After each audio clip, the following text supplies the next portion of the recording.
حضرت آدم علیہ السلام نے ہم بستری کرنا کیسے سیکھا؟ بسم اللہ الرحمن الرحیم۔ السلام علیکم رحمۃ اللہ وبرکاتہ۔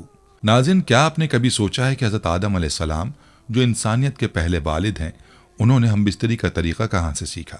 یہ ایک ایسا سوال ہے جو انسان کی تخلیق اور ابتدائی زندگی کے بارے میں ہمارے ذہنوں میں اٹھتا ہے۔ جب اللہ تعالیٰ نے حضرت آدم علیہ السلام کو جنت میں آباد کیا تو ان کی زندگی میں بے شمار پہلو تھے جن کا انسانیت کی ترقی سے گہرا تعلق تھا، لیکن جب زمین پر آ کر نسل انسانی کا آغاز ہوا تو حضرت آدم علیہ السلام کو ہم بستری کا طریقہ کیسے آیا؟ کیا اللہ تعالیٰ نے انہیں براہ راست اس کی تعلیم دی یا اس کا کوئی اور طریقہ تھا؟ اور اس وقت کی تعلیمات کا کیا اثر ہوا؟ اس ویڈیو میں ہم اس سوال کا تفصیل سے جواب دیں گے اور حضرت آدم علیہ السلام کے اس اہم پہلو پر روشنی ڈالیں گے۔ تو آپ بھی جانیں یہ حقیقت کیا تھی جو انسانیت کی ابتدا کے ساتھ جوڑی ہوئی ہے۔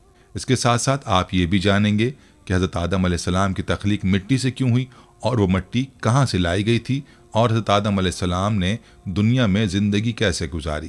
حضرت آدم علیہ السلام جنت سے کیا لے کر آئے تھے، اور اس ویڈیو کے آخر میں آپ کو یہ بھی بتائیں گے کہ حضرت آدم علیہ السلام کی وفات کب اور کیسے ہوئی۔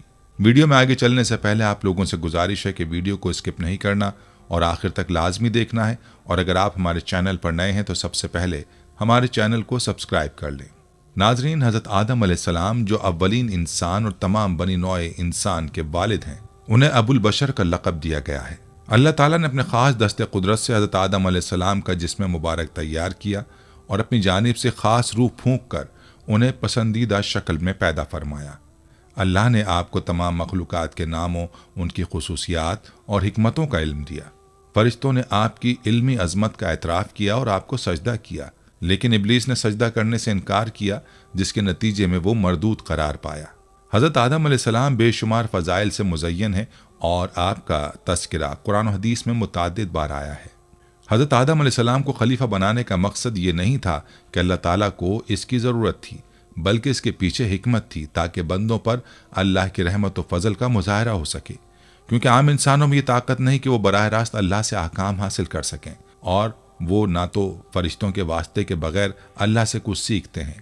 اس لیے اللہ نے انسانوں اور اپنے درمیان ایک خلیفہ مقرر کیا جسے نبی اور رسول کا مقام دیا، اور اسے ایسی صلاحیت بخشی کہ وہ براہ راست یا فرشتوں کے ذریعے اللہ سے احکام لے کر لوگوں تک پہنچا سکے۔ لہٰذا انسانوں میں سے رسولوں اور نبیوں کو خلیفہ بنا کر بھیجنا اللہ کی رحمت اور اس کا احسان ہے۔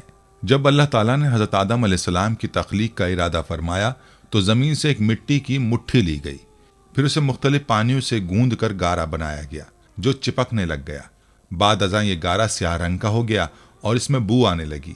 اس سیاہ رنگ اور بدبو والی مٹی سے حضرت آدم علیہ السلام کی صورت تیار کی گئی۔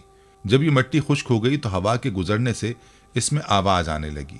حضرت آدم علیہ السلام کی تخلیق کے تمام مراحل قرآن مجید میں مختلف جگہوں پر بیان کیے گئے ہیں۔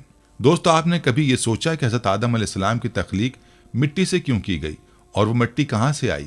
حضرت آدم علیہ السلام کے نہ والدین تھے اور نہ ہی کوئی ماں، بلکہ اللہ تعالیٰ نے انہیں اپنی خاص قدرت سے مٹی سے پیدا فرمایا۔ جب اللہ تعالیٰ نے حضرت آدم علیہ السلام کو پیدا کرنے کا ارادہ کیا تو حضرت جبریل علیہ السلام کو حکم دیا کہ وہ زمین سے ایک مٹھی مٹی لے کر آئیں۔ اللہ کے حکم سے حضرت جبریل علیہ السلام نے آسمان سے اتر کر زمین سے ایک مٹھی مٹی اٹھائی اور زمین کے اوپری پرتوں سے چھلک کر وہ مٹی آپ کے ہاتھ میں آ گئی۔ اس مٹی میں مختلف رنگوں اور خصوصیات والی مٹیاں تھیں، جیسے سفید، سیاہ، سرخ، زرد، نرم، سخت، شیریں، تلخ، نمکین اور پھیکی مٹیاں۔ اس کے بعد اللہ تعالیٰ نے اس مٹی کو مختلف پانیوں سے گوندھنے کا حکم دیا اور کچھ عرصے بعد یہ چپکنے والی مٹی بن گئی۔ مزید کچھ مدت بعد یہ مٹی گارے کی طرح بن گئی جو کہ بدبودار اور کھنکھناتی ہوئی تھی۔ پھر جب یہ مٹی خشک ہو کر ٹھوس ہو گئی تو اس میں سے حضرت آدم علیہ السلام کی شکل و صورت بنائی گئی اور جنت کے دروازے پر رکھی گئی۔ فرشتے اس پتلے کو دیکھ کر حیران ہوتے تھے کیونکہ انہوں نے کبھی ایسی مخلوق نہیں دیکھی تھی۔ پھر اللہ تعالیٰ نے حضرت آدم علیہ السلام میں روح داخل کرنے کا حکم دیا۔ جب روح آپ کے جسم میں داخل ہوئی تو سب سے پہلے آپ کے نتنوں تک پہنچی اور آپ کو چھینک آئی۔ پھر جب روح زبان تک پہنچی تو آپ نے الحمدللہ کہا اور اللہ تعالیٰ نے جواباً فرمایا یرحمک اللہ، یعنی اللہ تم پر رحم فرمائے۔ پھر روح پورے جسم میں پھیل گئی اور حضرت آدم علیہ السلام زندہ ہو گئے۔ جب اللہ تعالیٰ نے حضرت آدم علیہ السلام کی تخلیق مکمل کی تو تمام مخلوق کو حکم دیا کہ حضرت آدم علیہ السلام کو سجدہ کیا جائے۔ لیکن ابلیس میں غرور تھا، اس نے کہا کہ میں آگ سے ہوں اور یہ مٹی سے بنایا گیا ہے، میں اسے سجدہ کیوں کروں؟ اور اس نے سجدہ کرنے سے انکار کر دیا، جس سے خیر اور شر کی طاقتوں کے درمیان جنگ کا آغاز ہوا۔ قدیم صحائف میں لکھا ہے کہ جب اللہ نے حضرت آدم علیہ السلام کو سجدہ کرنے کا حکم دیا تو شیطان نے حضرت آدم علیہ السلام پر حقارت سے تھوک دیا تھا۔ یہ تھوک حضرت آدم علیہ السلام کے پیٹ پر گرا اور اللہ تعالیٰ نے حضرت جبریل علیہ السلام کو حکم دیا کہ وہ اس تھوکی ہوئی مٹی کو نکالیں۔ جب حضرت جبریل علیہ السلام نے وہ مٹی نکالی تو حضرت آدم علیہ السلام کے پیٹ میں ایک چھوٹا سا سوراخ بن گیا جو آج ہماری ناف کی صورت میں موجود ہے۔ اس سوراخ کی مٹی سے جو شیطان کا تھوک لگا تھا، اللہ تعالیٰ نے کتے کو پیدا کیا۔ دوسری روایت کے مطابق جب حضرت آدم علیہ السلام اور حضرت حوا علیہ السلام کو زمین پر بھیجا گیا تو شیطان نے زمینی درندوں کو بہکایا کہ وہ ان دونوں کو کھا جائیں، تو اللہ تعالیٰ نے کتے کو پیدا کیا تاکہ وہ حضرت آدم علیہ السلام اور حضرت حوا علیہ السلام کی ان درندوں سے حفاظت کرے۔ اس طرح کتے کی تخلیق حضرت آدم علیہ السلام کی زمین پر آمد کے فوراً بعد ہوئی۔ یقیناً ایک حدیث میں ذکر کیا گیا ہے کہ حضرت آدم علیہ السلام کا جسم مختلف رنگوں اور مختلف نوعیت کی مٹیوں سے تخلیق کیا گیا تھا۔ اسی وجہ سے انسان میں مختلف رنگ و نسل اور مختلف مزاجوں والے لوگ موجود ہیں۔ نبی کریم صلی اللہ علیہ وآلہ وسلم نے فرمایا، اللہ تعالیٰ نے حضرت آدم علیہ السلام کو ایک مٹھی مٹی سے پیدا کیا اور یہ مٹی زمین کے مختلف حصوں سے جمع کی گئی تھی، جس کی وجہ سے حضرت آدم علیہ السلام کی نسل میں مختلف رنگت اور زبانوں کے لوگ پیدا ہوئے۔ حضرت آدم علیہ السلام کی کنیت ابو محمد یا ابو البشر ہے اور آپ اللہ کے پہلے نبی ہیں۔ آپ کی عمر 960 سال تھی اور آپ کی وفات کے وقت آپ کی اولاد کی تعداد 1,00,000 تک پہنچ چکی تھی، جنہوں نے مختلف صنعتوں اور عمارتوں سے زمین کو آباد کیا۔ جب حضرت آدم علیہ السلام کو جنت میں رہنے کا حکم دیا گیا تو وہاں کی تنہائی کی وجہ سے آپ کچھ مغموم ہوئے۔ اللہ تعالیٰ نے آپ پر نیند کا غلبہ ڈالا اور آپ گہری نیند میں چلے گئے۔ نیند کی حالت میں اللہ تعالیٰ نے آپ کی بائیں پسلی سے حضرت حوا علیہ السلام کو پیدا فرمایا۔ جب آپ بیدار ہوئے تو حیران رہ گئے کہ ایک نہایت خوبصورت عورت آپ کے پاس بیٹھی ہوئی ہے۔ آپ نے ان سے پوچھا کہ تم کون ہو اور یہاں کیوں آئی ہو؟ حضرت حوا علیہ السلام نے جواب دیا کہ میں آپ کی بیوی ہوں اور اللہ تعالیٰ نے مجھے اس لیے پیدا کیا تاکہ آپ کو سکون اور انست حاصل ہو اور میں آپ سے تسکین اور محبت کی توقع رکھوں، ہم دونوں مل کر خوش رہیں اور اللہ تعالیٰ کی نعمتوں کا شکر ادا کریں۔ قرآن مجید میں اللہ تعالیٰ نے فرمایا اور اسی کے ذریعے اس کا جوڑا بنایا اور ان دونوں سے بہت سارے مرد اور عورت پھیلا دیے۔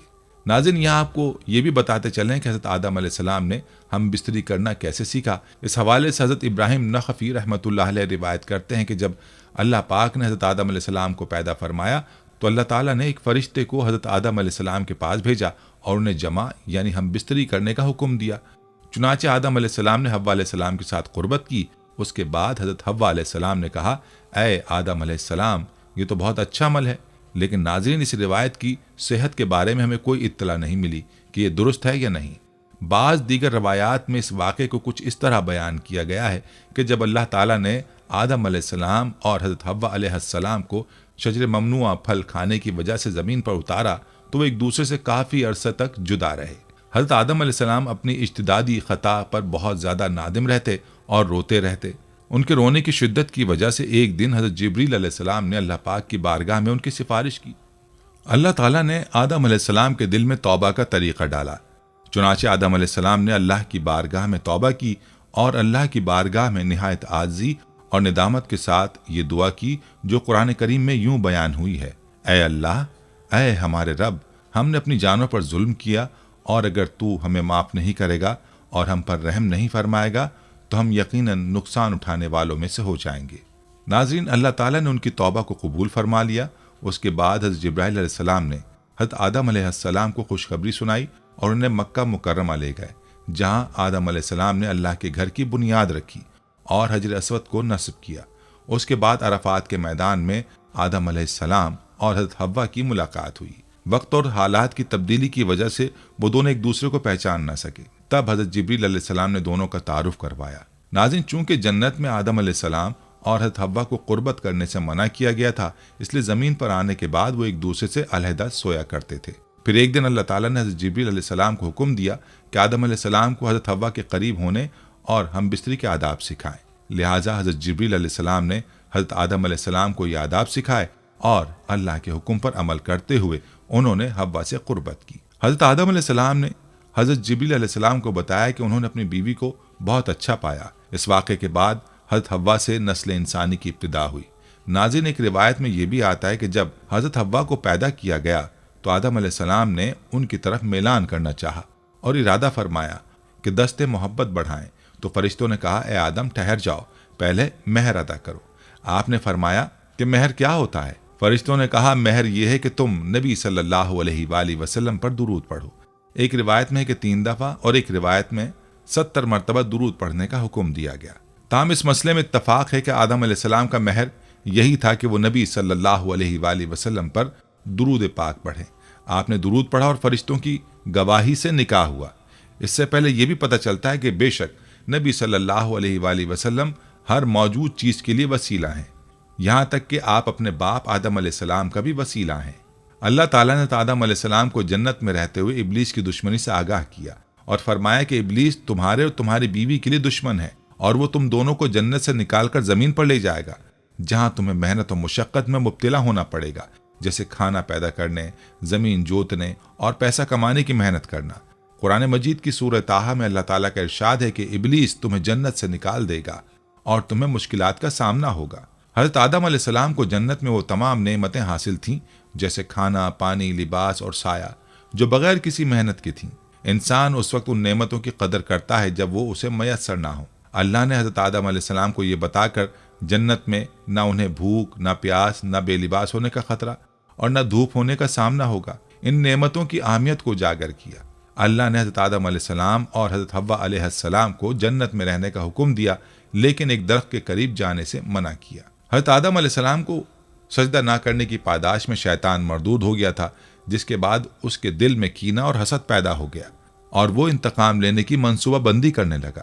وہ حضرت آدم علیہ السلام کو نقصان پہنچانے کی کوشش میں لگا رہا۔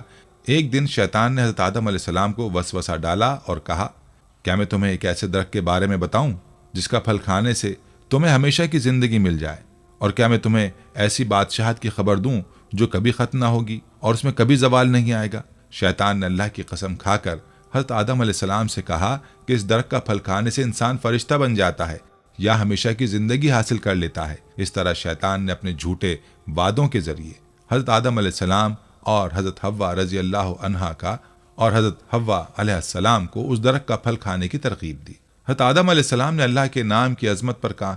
حضرت آدم علیہ السلام کا اللہ کے نام کی عظمت پر کامل ایمان تھا، اس لیے انہیں یہ گمان نہ ہوا کہ اللہ کی قسم کھا کر کوئی جھوٹ بول سکتا ہے۔ مزید یہ کہ جنت اللہ کی قربت کا مقام تھا اور حضرت آدم علیہ السلام کو اس قربت کی شدت سے خواہش تھی، اور شیطان کے کہنے کے مطابق اگر وہ درخت کا پھل کھائیں گے تو انہیں فرشتہ بننے یا ہمیشہ کی زندگی حاصل کرنے کا موقع ملے گا، جو اس مقام کی مزید تقویت دیتا ہے۔ اس لیے حضرت آدم علیہ السلام نے شیطان کی باتوں پر یقین کر لیا اور حضرت حوا کے ساتھ اس درخت کا پھل کھا لیا۔ حضرت آدم علیہ السلام نے جس درخت کا پھل کھایا تھا وہ دراصل وہ درخت تھا جس کے بارے میں اللہ تعالیٰ نے انہیں منع کیا تھا۔ حضرت آدم علیہ السلام نے اس ممانعت کو شاید ایک معمولی سی تنبیہ سمجھا تھا، یا شاید انہیں خیال آیا کہ یہ ممانعت خاص ایک مخصوص درخت تک محدود ہے، اس لیے انہوں نے اسی نوعیت کے درخت کا پھل کھایا۔ یہ ایک اجتہادی غلطی تھی جس میں گناہ تو نہیں تھا، مگر یہ خطا ضرور تھی۔ ابلیس کے وسوسہ دلانے کے بعد جب آدم علیہ السلام اور حضرت حوا علیہ السلام نے اس درخت میں سے کھا لیا تو ان کے جنتی لباس اتر گئے اور ان پر ان کی شرم کے مقام ظاہر ہو گئے، اور وہ اپنا سطر چھپانے اور جسم ڈھانپنے کے لیے جنت کے پتے اپنے اوپر چپکانے لگے۔ درخت کا پھل کھانے کی صورت میں حضرت آدم علیہ السلام سے اپنے رب تعالیٰ کے حکم میں لغزش واقع ہوئی، اور جو شیطان نے جھوٹ بول کر پھل کھانے کے فوائد بیان کی تھے وہ سب لا حاصل رہے، یعنی نہ فرشتہ بنے نہ ہی دائمی زندگی ملی، گو یا جو مقصد چاہا تھا وہ نہ پایا۔ حضرت آدم علیہ السلام اور حضرت حوا علیہ السلام نے اپنی غلطی کا اعتراف کرتے ہوئے اللہ کے سامنے توبہ کی اور کہا، اے ہمارے رب، ہم نے اپنی جانوں پر زیادتی کی، اور اگر تو نے ہمیں معاف نہ کیا اور ہم پر رحم نہ فرمایا تو ہم یقیناً خسارے میں رہیں گے۔ اللہ تعالیٰ نے حضرت آدم علیہ السلام کو یہ حکم دیا تھا کہ وہ ممنوع درخت کے قریب نہ جائیں، لیکن یہ حکم مکمل طور پر یاد نہ رہا، اور آپ علیہ السلام نے اس درخت کے قریب جا کر اس کا پھل کھایا۔ تاہم یہ عمل اللہ کی نافرمانی کا ارادہ نہیں تھا۔ حضرت آدم علیہ السلام نے جان بوجھ کر درخت سے نہیں کھایا، بلکہ ایک صحوی غلطی تھی۔ اس بات کو مد نظر رکھتے ہوئے یہ کہنا صحیح ہے کہ جو کام غلطی سے کیا جائے وہ نہ گناہ ہوتا ہے اور نہ اس پر کوئی مواخذہ۔ جہاں تک انبیاء کرام علیہم کی معصومیت کا تعلق ہے، امام احمد رضا خان رحمۃ اللہ علیہ نے واضح کیا کہ انبیاء کرام علیہم السلام کبیرہ گناہوں سے قطعی طور پر محفوظ ہیں، اور وہ جان بوجھ کر چھوٹے گناہ بھی نہیں کرتے۔ ان کے کردار سے کبھی بھی مخلوق کو نقصان نہیں پہنچتا، اور وہ ہمیشہ اعلیٰ اخلاق شرافت کی معیاری مثال ہے۔ جب حضرت آدم علیہ السلام نے ممنوع درخت کا پھل کھا لیا تو اللہ تعالیٰ نے انہیں اور حضرت حوا علیہ السلام کو جنت سے زمین پر اترنے کا حکم دیا۔ یہ حکم آدم علیہ السلام کی نسل کے لیے بھی تھا، اور ساتھ ہی اللہ نے فرمایا کہ تمہاری نسل کے بعض افراد ایک دوسرے کے دشمن ہوں گے اور دنیا میں ایک دوسرے سے حسد اور دین میں اختلاف کریں گے۔ تمہیں زمین پر کچھ وقت رہنا ہے اور اس سے فائدہ اٹھانا ہے، اس میں زندگی گزارنی ہے، اسی میں موت آنی ہے اور اسی سے تم اٹھائے جاؤ گے۔ اللہ نے پھر اپنی ہدایت کی وضاحت کرتے ہوئے فرمایا کہ اگر میری طرف سے تمہارے پاس کتاب اور رسول کی ہدایت آئے تو جو اس ہدایت کی پیروی کرے گا وہ نہ دنیا میں گمراہ ہوگا نہ آخرت میں بدبخت ہوگا۔ جو لوگ اللہ کی ہدایت پر عمل کریں گے وہ دنیا میں گمراہ نہیں ہوں گے اور آخرت میں بھی عذاب سے بچ جائیں گے، اور قیامت کے دن ان کو نہ کوئی خوف ہوگا اور نہ کوئی غم، بلکہ وہ جنت میں داخل ہوں گے۔ لیکن جو لوگ کفر کریں گے اور میری آیات کو جھٹلائیں گے وہ ہمیشہ کے لیے جنت میں جائیں گے۔ ناظرین، یہاں یہ بھی جان لیں کہ حضرت آدم علیہ السلام کہاں اترے تھے۔ مختلف روایات میں ذکر کیا گیا ہے کہ حضرت آدم علیہ السلام مکہ اور طائف کے درمیان موجود دجنہ نامی علاقے میں اترے تھے۔ کچھ کا کہنا ہے کہ آپ صفا پہاڑی پر اترے، جبکہ اللہ کے حکم کے تحت حضرت آدم علیہ السلام اور حضرت حوا علیہ السلام کا جنت سے نکلنے کا وقت آیا تو حضرت آدم علیہ السلام نے حضرت حوا کا ہاتھ پکڑ کر کہا کہ اب ہمیں غربت اور بے کسی کا سامنا کرنا ہوگا۔ اس وقت حضرت جبریل علیہ السلام آئے اور کہا دونوں الگ ہو جاؤ، کیونکہ یہ اللہ کا حکم ہے اور تمہیں مختلف جگہوں پر اتارا جائے گا۔ حضرت آدم علیہ السلام اور حضرت حوا علیہ السلام کے درمیان یہ جدائی ہوئی اور حضرت آدم علیہ السلام کو سراندیپ جو کہ سری لنکا میں واقع ہے اتارا گیا، جبکہ حضرت حوا علیہ السلام کو جدہ کے قریب اتارا گیا۔ اس وقت کے مطابق یہ دونوں جگہیں تقریباً 2100 میل دور تھیں۔ حضرت آدم علیہ السلام کی زبان جنت میں عربی تھی، لیکن جب آپ زمین پر اترے تو آپ کو سریانی زبان دی گئی۔ بعد میں جب آپ کی توبہ قبول ہوئی تو اللہ تعالیٰ نے آپ کو عربی زبان عطا کی۔ پھر ایک بار جب آپ حج پر تشریف لے گئے تو آپ کی ملاقات حضرت حوا علیہ السلام سے مزدلفہ کے مقام پر ہوئی۔ اسی وجہ سے مزدلفہ کے معنی قربت والی جگہ ہے۔ حضرت عبداللہ بن عمر رضی اللہ عنہ فرماتے ہیں کہ حضرت آدم علیہ السلام کو ہندوستان میں اتارا گیا تھا اور پھر وہ مکہ آئے اور بعد میں شام میں انتقال فرمایا۔ بعض روایات میں ذکر ہے کہ حضرت آدم علیہ السلام کو ہندوستان میں اتارنے کے بعد وہ مکہ گئے اور وہاں سے شام کی طرف روانہ ہوئے۔ رسول اللہ صلی اللہ علیہ وآلہ وسلم نے بھی فرمایا کہ حضرت آدم علیہ السلام کو ہندوستان میں اتارا گیا تھا۔ تاریخی طور پر سراندیپ جزیرے میں بوس پہاڑ پر حضرت آدم علیہ السلام کے قدموں کے نشان ملتے ہیں، اور اس پہاڑ کو کوہ آدم یا آدم کی چوٹی بھی کہا جاتا ہے، جو سری لنکا کی دوسری سب سے بلند چوٹی ہے۔ حضرت آدم علیہ السلام کو زمین پر اترنے کے بعد پہلی بار کیا کھانا اور لباس ملا؟ روایات میں ذکر ہے کہ حضرت آدم علیہ السلام جنت میں 60 سے 100 سال تک رہے، اور ان دونوں کو جنت میں کسی بھی درخت سے کھانے کی آزادی تھی سوائے ممنوع درخت کے۔ شیطان نے دونوں کو بہکایا اور کہا اگر تم اس درخت کے پھل کھاؤ گے تو تم ہمیشہ زندہ رہو گے یا فرشتہ بن جاؤ گے۔ حضرت حوا علیہ السلام نے اس بہکاؤ میں آ کر حضرت آدم علیہ السلام سے کہا کہ ہم اس پھل کا ذرا سا حصہ کھا کر دیکھیں، تو حضرت آدم علیہ السلام نے پہلے انکار کیا، لیکن پھر حضرت حوا کے اصرار پر راضی ہو گئے۔ دونوں نے پھل کھائے اور فوراً ان کی سترگاہیں ظاہر ہو گئیں۔ اس پر وہ جنت کے درختوں کے پتے توڑ کر اپنے جسم کو چھپانے لگے۔ اللہ نے دونوں کو پکارا اور کہا کہ میں نے تمہیں اس درخت سے منع کیا تھا، تم نے کیوں اس کا پھل کھایا؟ دونوں نے اللہ کے سامنے شرمندگی کا اظہار کیا اور کہا کہ اگر اللہ نے ہمیں معاف نہ کیا تو ہم تباہ ہو جائیں گے۔ اللہ نے حضرت آدم علیہ السلام اور حضرت حوا علیہ السلام کو زمین پر اترنے کا حکم دیا اور کہا کہ تم دونوں وہاں زندگی گزارو گے، تم میں سے بعض ایک دوسرے کے دشمن ہوں گے اور وہاں تمہیں مرنا ہے اور اسی سے اٹھایا جائے گا۔ اس کے بعد حضرت آدم علیہ السلام اور حضرت حوا علیہ السلام کو زمین پر اتار دیا گیا۔ حضرت سعدی رحمۃ اللہ علیہ نے فرمایا کہ حضرت آدم علیہ السلام جب ہندوستان میں اترے تو ان کے پاس جنت کا پتا اور حجر اسود تھا، اور یہ پتا خوشبودار اور درختوں کے پتوں کی پیداوار تھا۔ حضرت آدم علیہ السلام نے جنت کے پتوں کو زمین پر پھیلا دیا۔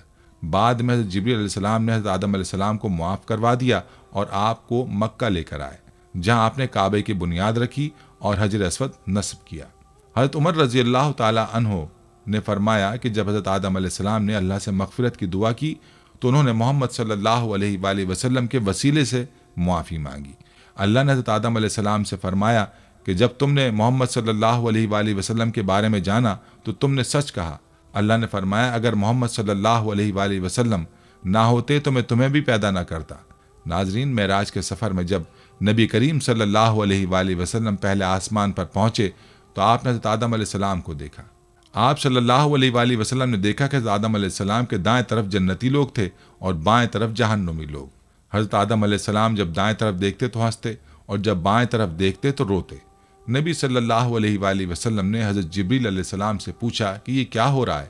تو حضرت جبریل علیہ السلام نے بتایا کہ یہ حضرت آدم علیہ السلام ہیں اور یہ ان کی اولادوں کی روحیں ہیں، جبکہ بائیں طرف جہنمی روحیں ہیں، اس لیے وہ غمگین رہتے ہیں اور روتے ہیں۔ ناظرین، اب یہاں ایک اور اہم بات یہ ہے کہ حضرت آدم علیہ السلام نے زمین پر آ کر سب سے پہلے کیا چاہا؟ جب حضرت آدم علیہ السلام زمین پر اترے تو انہوں نے اللہ سے دعا کی کہ وہ وہی عبادت کی جگہ اور تسبیح کی آواز سننا چاہتے ہیں جو آسمانوں میں بیت المعمور کے گرد ملائکہ کرتے تھے۔ اس پر اللہ کا حکم آیا کہ آپ جس جگہ کو نشان کے طور پر دیکھیں وہاں کعبہ بنائیں اور اس کے گرد طواف کریں اور وہاں نماز پڑھیں۔ حضرت جبریل علیہ السلام نے حضرت آدم علیہ السلام کی رہنمائی کی اور انہیں اس جگہ پر لے گئے جو زمین کے آغاز کا مقام تھا، وہ جگہ جہاں سے زمین کی تخلیق ہوئی تھی۔ حضرت جبریل علیہ السلام نے اپنا پر مار کر 7ویں آسمان تک کعبے کی بنیاد رکھی۔ اس کے بعد ملائکہ نے 5 پہاڑوں کے پتھروں سے کعبے کی عمارت کی بنیاد رکھی، جن میں سے کوہ طور، کوہ لبنان، کوہ جودی، کوہ طور زیدہ اور کوہ ہرا شامل تھے۔ بنیاد مکمل ہونے کے بعد اس مقام کے ارد گرد دیواریں بنائی گئیں۔ حضرت آدم علیہ السلام یہاں نماز پڑھتے اور طواف کرتے رہتے۔ طوفان نوح تک کعبہ اسی حالت میں قائم رہا۔ طوفان کے دوران کعبے کی عمارت آسمان کی طرف اٹھا لی گئی اور اس جگہ ایک بلند ٹیلہ بن گیا۔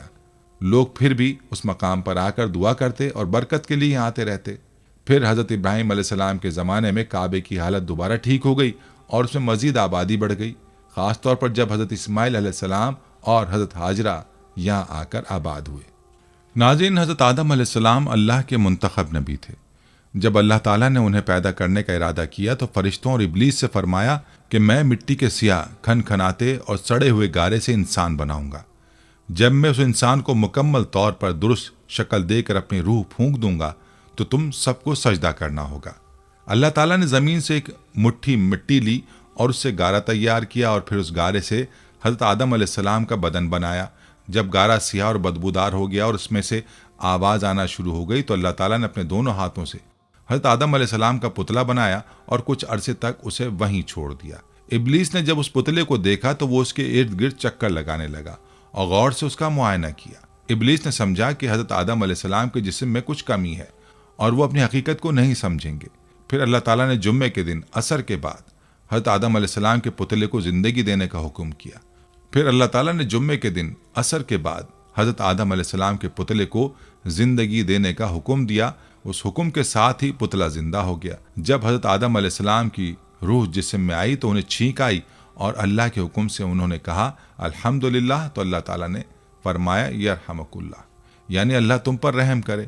پھر اللہ تعالیٰ نے حضرت آدم علیہ السلام سے فرمایا کہ جاؤ فرشتوں کو سلام کرو اور سنو کہ وہ کیا جواب دیتے ہیں۔ حضرت آدم علیہ السلام گئے اور کہا السلام علیکم، تو فرشتوں نے جواب دیا وعلیکم السلام ورحمۃ اللہ وبرکاتہ۔ جب حضرت آدم علیہ السلام پیدا ہوئے تو تمام فرشتوں نے اللہ کے حکم پر حضرت آدم علیہ السلام کے سامنے سجدہ کیا، مگر ابلیس نے تکبر دکھایا اور سجدہ کرنے سے انکار کر دیا۔ اس نے کہا کہ میں بہتر ہوں کیونکہ مجھے آگ سے بنایا گیا ہے جبکہ آدم کو مٹی سے بنایا ہے۔ ناظرین، ابلیس کا اصل نام عزازیل تھا اور وہ جن تھا جو اپنے علم، عبادت اور پارسائی میں فرشتوں سے بھی آگے تھا۔ عزازیل نے اپنی عظمت اور مقام پر غرور کیا اور اسے اپنے علم پر اتنا یقین تھا کہ وہ اللہ کے حکم سے انکار کرنے کے قابل سمجھتا تھا۔ اس کے بعد اللہ نے عزازیل کو ابلیس یعنی مایوس کر دیا، اور جو اللہ کی رحمت سے مایوس ہو جائے وہ شیطان بن جاتا ہے۔ ابلیس نے حضرت آدم علیہ السلام کو بہکایا اور کہا کہ یہ درخت تمہیں ایسی سلطنت دے گا جس میں کبھی زوال نہیں آئے گا اور تم ہمیشہ زندہ رہو گے۔ اس طرح ابلیس نے حضرت آدم علیہ السلام اور حضرت حوا علیہ السلام کو اس درخت کا پھل کھانے کی ترغیب دی۔ ناظرین، واضح رہے کہ اللہ تعالیٰ نے اس درخت کا نام نہیں بتایا جس سے حضرت آدم علیہ السلام کو منع کیا تھا، اور اور اس کا ذکر کرنے سے ہمیں کوئی فائدہ نہیں ہوتا، کیونکہ اگر اللہ چاہتا تو ہمیں اس درخت کے بارے میں ضرور بتا دیتا۔ ناظرین، حضرت آدم علیہ السلام کی عمر 1000 سال مقرر کی گئی تھی اور حضرت داؤد علیہ السلام کی عمر 100 سال تھی۔ حضرت آدم علیہ السلام نے اپنی زندگی کے 40 سال حضرت داؤد علیہ السلام کو ہبہ کیے۔ حابیل کی وفات کے بعد اللہ تعالیٰ نے حضرت آدم علیہ السلام کو ایک اور بیٹا دیا جس کا نام حضرت شیس علیہ السلام رکھا۔ حضرت آدم علیہ السلام نے اپنی وفات سے قبل حضرت شیس علیہ السلام کو اپنی وصیت کی۔ جب حضرت آدم علیہ السلام کی روح فرشتوں نے قبض کی تو فرشتے خوشبو اور کفن لے کر آئے۔ پھر انہوں نے حضرت آدم علیہ السلام کا غسل دیا، کفن پہنایا اور نماز جنازہ ادا کی۔ بعد ازاں قبر کھود کر لحد میں دفن کیا۔ اس واقعے کے ساتھ اللہ تعالیٰ نے بنی آدم کو تدفین کے طریقے سکھائے۔ حضرت آدم علیہ السلام کا انتقال جمعے کے روز ہوا اور دفن کی جگہ واضح نہیں ہے۔ حضرت آدم علیہ السلام کی وفات کے بعد حضرت حوا علیہ السلام کا بھی انتقال ہوا۔ حضرت آدم علیہ السلام کا قد 60 ہاتھ تھا۔ حضرت ابو ہریرہ رضی اللہ عنہ سے روایت ہے کہ نبی کریم صلی اللہ علیہ وآلہ وسلم نے فرمایا کہ حضرت موسیٰ علیہ السلام نے حضرت آدم علیہ السلام سے یہ بحث کی کہ آپ نے لوگوں کو اپنی غلطی کی وجہ سے جنت سے نکال دیا۔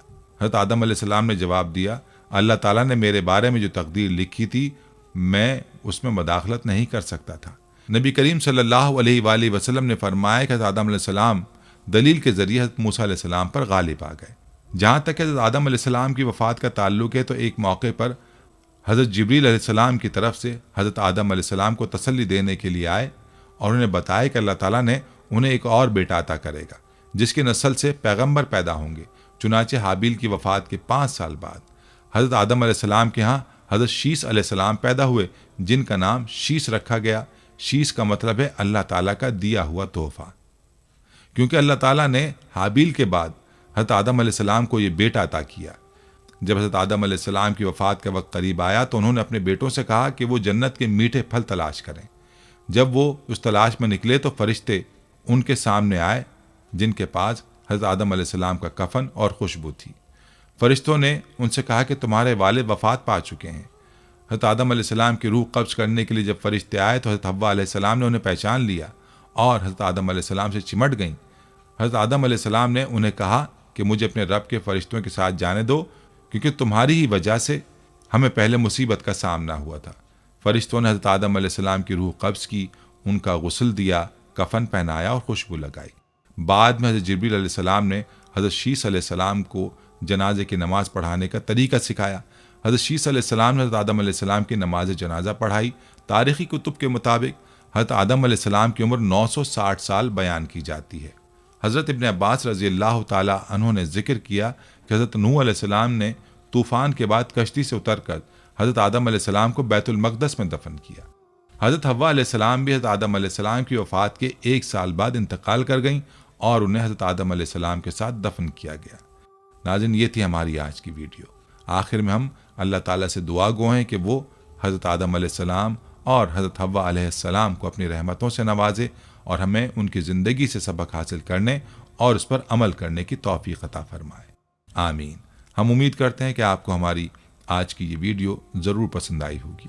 اگر آپ کو ہماری آج کی یہ ویڈیو پسند آئی ہے تو آپ سے گزارش کرتے ہیں کہ آپ ہمارے چینل کو ضرور سبسکرائب کر لیں اور ساتھ ہی لگے بیل کے بٹن کو بھی پریس کر لیں تاکہ آپ کے پاس ہماری آنے والی مزید معلوماتی ویڈیوز کا نوٹیفیکیشن بر وقت ملتا رہے۔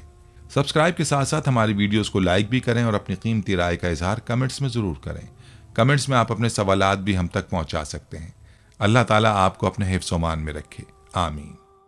آخر میں پیارے دوستو، ہر ویڈیو کے اختتام میں ہم نے ایک دعا کا سلسلہ شروع کیا ہوا ہے۔ جو بھی اس دعا میں شامل ہوگا، میرا دعویٰ ہے کہ اللہ پاک اس کی تمام جائز حاجات کو پورا کریں گے۔ اپنی دعا کا آغاز درود ابراہیمی سے کرتے ہیں۔ آپ سب دوست اور بہنیں پہلے میرے ساتھ مل کر درود پاک پڑھ لیں اور کمنٹس میں آمین لازمی لکھیے گا۔ اللہ پاک اس آمین کو لکھنے کی برکت سے آپ کی اور میری تمام جائز حاجات کو پورا فرمائیں گے۔ دعا کا آغاز کرتے ہیں۔ بسم اللہ الرحمن الرحیم۔ اللہم صلی علی محمد وعلی آل محمد کما صلیت علی ابراہیم وعلی آل ابراہیم انک حمید مجید۔ اللہم بارک علی محمد